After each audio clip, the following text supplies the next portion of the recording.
got for Coach Gibby? You've done this now against Wake Forest a few years. Just the difficulty of preparing for them, sir, that offense. Yeah, it's as we all know, it's a difficult offense to simulate in practice. Our guys have done a great job, our scout team, giving us that look.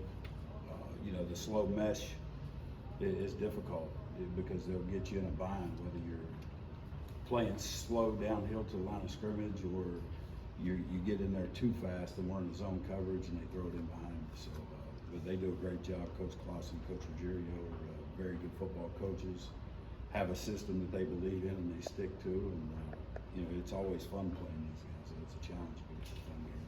How hard is it to tell you, you tell your kids, don't take the cheese, you'll miss a line yourself. But at the same time, how hard is it defense to seek and destroy? Yeah, it's tempting. Obviously, you guys have watched us play. We're an aggressive bunch. I'm not going to slow them down. So we have to be able to hold up and make plays and speed their offense up at times. And we can't let them dictate the pace of the game. On a personal level, do you enjoy that challenge though? Yeah, no doubt about it. It's every week is something different. Coming from a pro style we played against last week to this is totally different. So it's great in the meeting rooms to challenge our kids and to make them think a little bit. And but again, our kids have played against them. They know what to expect, and now we have to go out and execute. You sense a little more want to this week in practice from the coaches and stuff like that because you haven't had success at Wake Forest for some ungodly reason. Yeah, a lot of these kids haven't been to Wake and played. So what we have to do is get our team prepared. I don't care where we play. If we play on the interstate, if we play in a parking lot, if we play in a gym, we have to go be us. And being us is being aggressive and hitting people in the face and trying to get turnovers. And that's what we do, and that's how we're built. How different is it without Hartman at quarterback?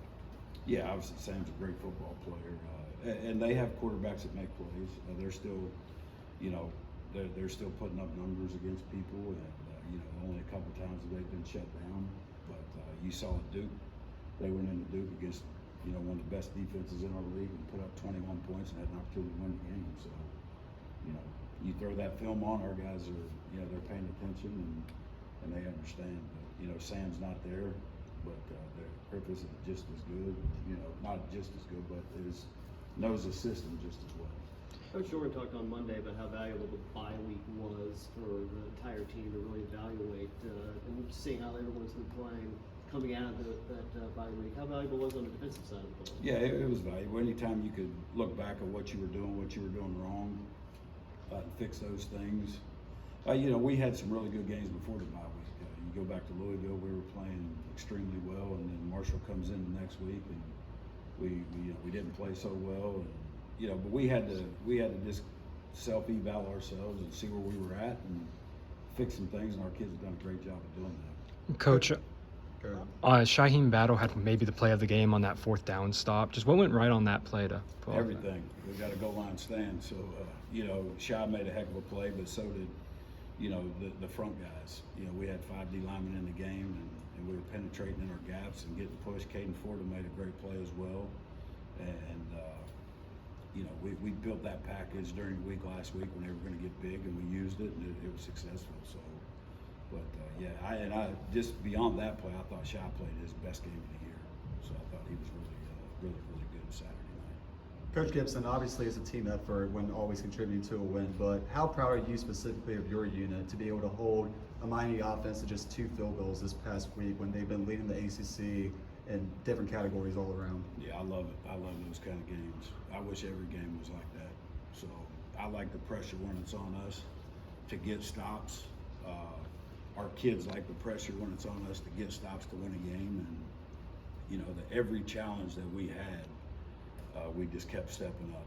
We turned it over in the red zone, and Aiden makes a pick. We turn it over. They were backed up.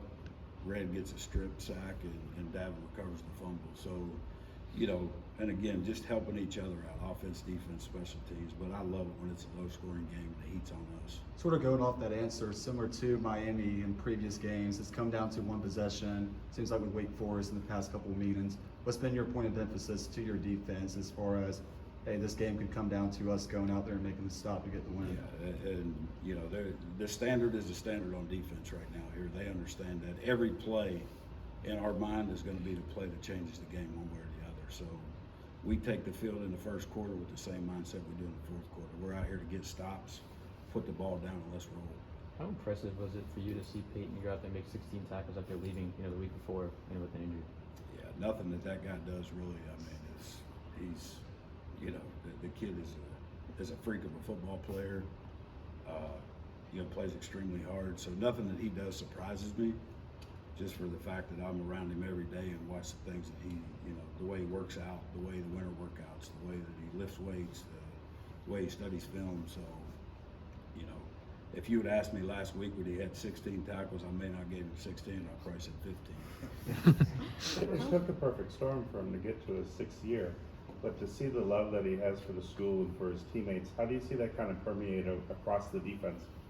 Yeah, that guy is just matured so much and step, not only his game, but just his maturity level, his leadership skills, and what he brings to this football team on and off the field. I've never seen anybody grow as much over the last couple of years as what he has. And for him to stick around when his buddies went off to the pros, I mean, that says something about him as well. Yeah, it tells you how much he loves, NC State and how much he loves his teammates, and he'll lay it on the line every single week for those guys, for any coach in the building, for GAs, trainers, whatever it is. Peyton Wilson's an NC State guy. After the Duke loss, he said, sometimes it felt like there were only 3 guys kind of playing together at once. How much of the last several weeks has been player-led and just their performances, as opposed to coach-led? Yeah, well, obviously I think at times coaches get too much credit. We're not out there between the lines. Those guys are. And when they get in that huddle, that's a special bond. When they're out there together, it's we give a call and they go execute the call. I don't make perfect calls, and also I don't make bad calls. But those guys are the ones that execute, and for what he does for this team and what those guys do together, it's unbelievable. And it's not only this year; it's over the last 3 or 4 years. This group of kids on our side of the ball have been great to coach. And I love them, and they lay it on the line every single week for this program, and I couldn't ask for anything more. Has the job of a coach changed in what maybe we'll call the player empowerment era with NIL and transfer portal and things like that? Have you had to pay more attention to making sure everybody's okay? No, No, that's not the style I coach with. And, if my style is old school and they run me out of the game, then so be it. But I'm going to be who I am, and I'm going to coach, and I'm going to coach these kids hard and hold them to the standard that they want to be held to. Because every kid wants discipline, and every kid wants to make the NFL and all that, and that's the way I roll. I'm not going to ever lower my standards because a kid needs coddled or whatever it may be. I'm not doing that. That's not who I am. When you teach, you mentioned the contrasting styles week in and week out. When you teach a kid, and then you see it manifest itself to success on a Saturday, can you describe that feeling with the league that gives you? Yeah, it's just anytime you make adjustments, really the biggest one. You work all week on so many different things that you see off of film, but the ones that really stick out that make you the most proud of the halftime adjustments are on the sideline where, hey, we need to check this to this formation, whatever it may be, because of this, and then we go out and get the result. That's when it really as a coach feels really good. Obviously, your game plan, you have a week to work on it, but when you have a minute on the sideline to get something fixed and they go out and execute, that brings even more joy to you as a football coach. What's in your shirt says bowl bound? I mean, what does that mean to you? Obviously, I guess the season has its ebbs and flows. Yeah. You guys have qualified for an extra game.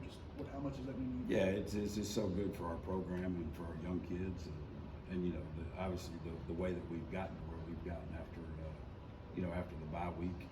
I think a lot of people wrote us off, and our kids are resilient, and they're tough kids, and they're tough-minded kids, and they just keep battling. And, so it was very, very, it was just a great feeling to get that 6th win and get over that hump that maybe a lot of people didn't think we could do. Coach Gibson, obviously it's a staple under Dave Clawson to kind of run that slow mesh offense. When scouting this past week, do you notice a difference in how they run it with Mitch Griffithson this year as opposed to Sam Hartman last No, year? they are who they are. And that's what I respect about Coach Clawson and Coach Ruggiero. They do what they do and they get good at it. And, you know, that's kind of who we are. I feel we have a scheme that we live by and die by. And, you know, I got a lot of respect for those guys. Let's get Aiden in here.